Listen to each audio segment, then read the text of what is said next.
Wouldn't you like to know how to build effective social justice movements? That's what today's episode is about, but we're going to be listening to the legendary activist, organizer, and mobilizer Zackie Achmat, who spoke at our first ever edition of Wouldn't You Like to Know, a new event series that we have launched. So yes, this is the Corder Report. My name is Dan Corder. South Africa is a movie.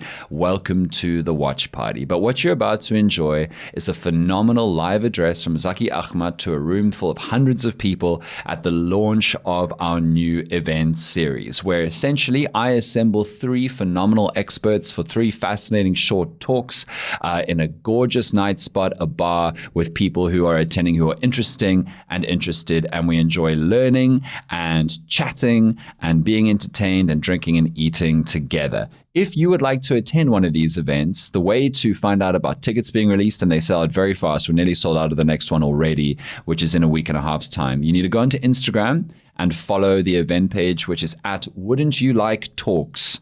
Go follow it there. And yes, if you are not in Cape Town, we do have plans to bring it to the rest of the country soon. But for now, let's enjoy just one of the three phenomenal speakers that we had earlier this week at the first ever edition of Wouldn't You Like Talks, the one and only Zackie Achmat. Let us know what you think of his address and what he says on the WhatsApp line, 0607 613 436. Enjoy. He is someone who has dedicated his life to the struggle for marginalized folks, for people who have been downtrodden, and for the people for whom government and societies have forsaken. And he continues to do that phenomenal work through the Treatment Action Campaign, the Social Justice Coalition, Equal Education, and more. Please, this is the one and only Zackie Achmat. So where do I start? I'm glad I'm first, because I can go sleep straight after. Right? I'm going to tell you a story about what happened to me yesterday before we go on. So Dan's a good guy, but he doesn't know this about me. I get confused. So I lose myself in the middle of sentences, I lose myself in the middle of getting things, and so on. So I go to the doctor, and doctor says, what you need is a croissant and a chill pill.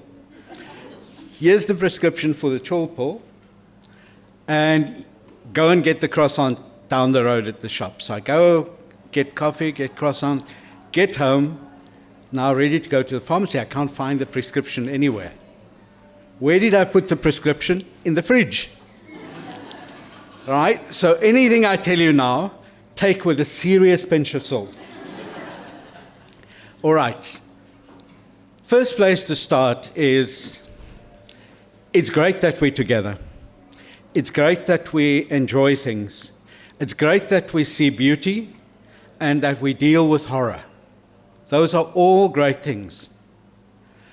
But Hugh, who I know better than Dan, Dan's dad, and I had a brief chat earlier, and that is to say something very simple. We have never in my lifetime, and I think anyone else's lifetime before us, had such an existential crisis that the world has today. And by that, I literally mean death on the doorstep. Now, most of the young people here would not remember the 2000s when we had the HIV epidemic. Before that, we had the anti-apartheid, the liberation struggle. The HIV epidemic was a much more difficult struggle than the liberation struggle itself, because we were struggling against our own government. And we were struggling in a situation when we started, 300 people a day were dying of AIDS-related illnesses. I have HIV. By the time we won medicines for everyone, close to 900 people a day were dying. Close to 900 people a day were dying. People were dying in invisible settings. People were dying with desperation. People were dying hungry. People were dying without a president that acknowledged their right to life. We had a president, you might have heard of him, Thabo Mbeki. He didn't believe HIV caused AIDS, and he didn't believe that antiretrovirals, which I've been on for 22 years, can save people's life. Now, what the struggle did that we were involved in, first I want to tell you how we worked, and then I'll tell you about the outcome. The most important thing in building a movement is to understand what rights are, what fundamental rights are. And I say fundamental as opposed to human because animals, plants, and so on, the earth itself has a right to live. So it's fundamental rights, not human rights. Human rights are part of fundamental rights. So to understand fundamental rights, you don't have to have a constitution. You don't have to have it written in a law. Because a right is fundamentally what people struggle for. So we don't get arrested on the street just because the rulers don't like us. In Britain, there's no constitution, written constitution, but people want that right. The same is true in most societies where there aren't constitution. A right doesn't need to be encoded for it to exist. So fundamental rights are critical. And in the case of HIV, and I wouldn't have spoken about HIV but for Trump. In the case of HIV, it's your right to life at risk. It's your right to health. It's your right to have sex. It's your right to go to school and to go to work. Because if you're desperately sick, you cannot work. So that is the fundamental rights that we used. And we're lucky that we have a constitution that is enforceable. It's enforceable. So fundamental rights and knowledge about it is critical. The second area is learning, educating, researching, and getting your data. Right? Getting data. Now, our president then, Mbeki, spent a lot of time on the internet getting fake science and a whole bunch of things and allowing millions of people to become infected, still living but become infected, millions becoming ill, and hundreds of thousands, perhaps 1 million or 2, people dying. Right? And that is because he had fake research. But the knowledge we had to build, had to start with the people most affected, i.e., people who've never perhaps been to a school. But that's not where the ignorance lay. The ignorance lay mainly in the middle classes like us. Because there also, people didn't have science, weren't interested in those sorts of things. Hey, tell me the time I go on like an old man. Right? Now what is critical is that you have to educate yourself. You have to educate activists like you. You have to educate movements and communities, and then broad public education. So you have rights, you have research, you have education. But none of that means anything unless you meet, discuss, prepare strategy, develop tactics, right?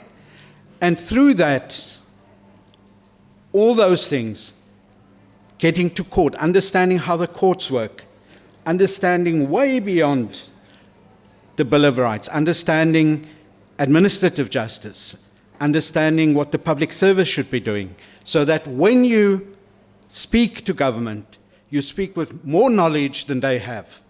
And I'm not a lawyer, and if there are lawyers here, I feel very sorry for you, because I believe activists should know more law than lawyers. Because if we do, we can assist the best lawyers to do the work properly. So what happens then? We build a movement in South Africa, a movement that was predominantly based on black, working class, and poor women in informal settlements. who went out to clinics and schools and churches and everywhere to educate people and to mobilize people and to take to the streets and to offer our bodies up to go to prison. Now, having said those things, our movement spread throughout Southern Africa and into West Africa, Nigeria, Senegal, and so on. But also, we had incredible support from Thailand on the one hand, to Sao Paulo on the other, New York to Ukraine. Right? So you imagine building a global movement like that. And what we did, the medicines I take today cost me 200 Rand. I pay for it. I go to the pharmacy, I pay my 200 Rand. At the time when we started our struggle, those medicines in 2000 cost 10,000 Rand a month. 10,000 Rand a month. Who could afford it? No one. No one. So we had two forces to fight.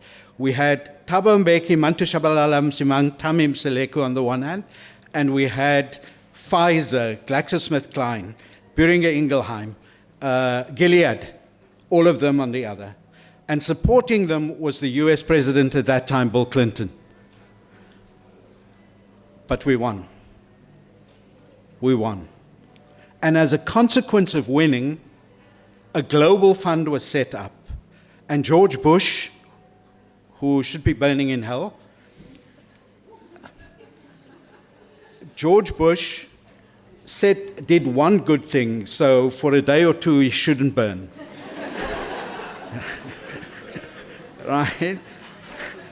George Bush set up the Presidential Emergency Program for AIDS Relief called PEPFAR. And then there was the Global Fund, which was set up for the rest of the world. PEPFAR looked at Africa. Global Fund did Africa and the rest of the world. Now, what happened on 20th of January this year? One of the first things George Bush did was to cut PEPFAR. And PEPFAR has 20 million people on treatment. Literally, if you go off your treatment, within 6 months, you start getting very sick, and within a year, you'll be dead.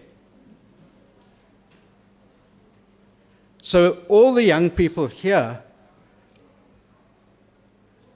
won't know how many people died in the 80s. We're in a better position because the South African government pays for medicine. But they don't pay for a bunch of critical ancillary services.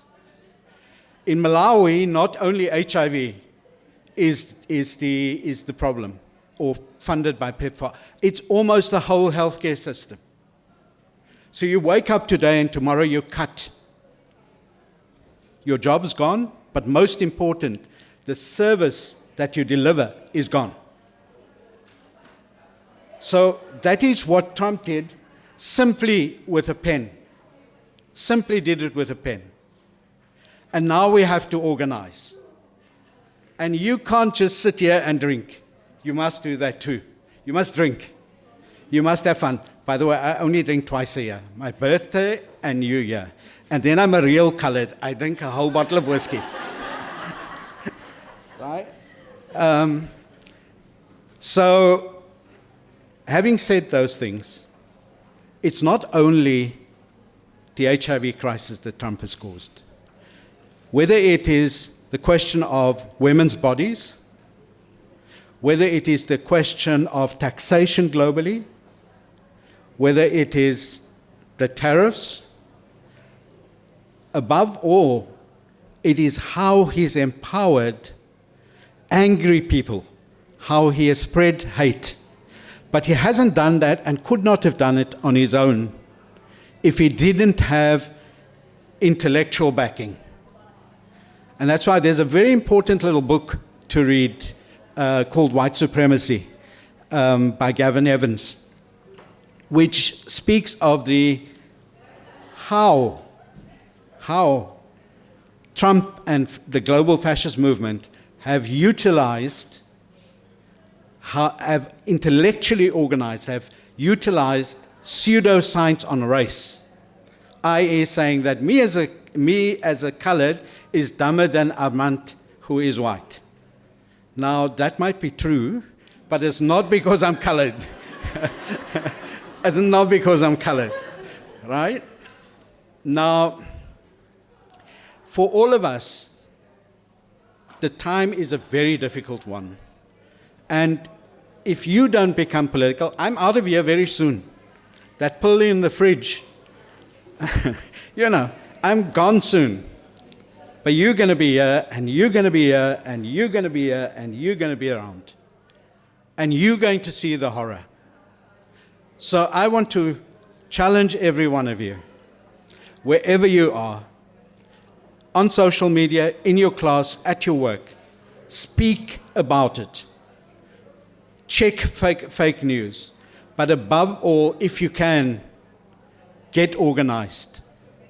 Really get organized. We need you to understand rights. We need you to do proper research. We need you to communicate properly. Take beautiful photographs. TAC couldn't have existed without a really great television show called Beat It. Siyanqoba Beat It. Do art, do culture.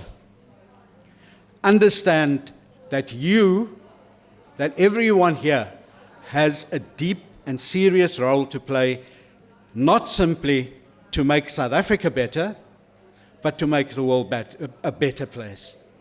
And that is what the gift Trump has given us, is to show how we all interconnected. How we all interconnected, not in South Africa, but globally. And the community that Dan wants and is trying to build is one that we should build with people everywhere. So thank you, Dan.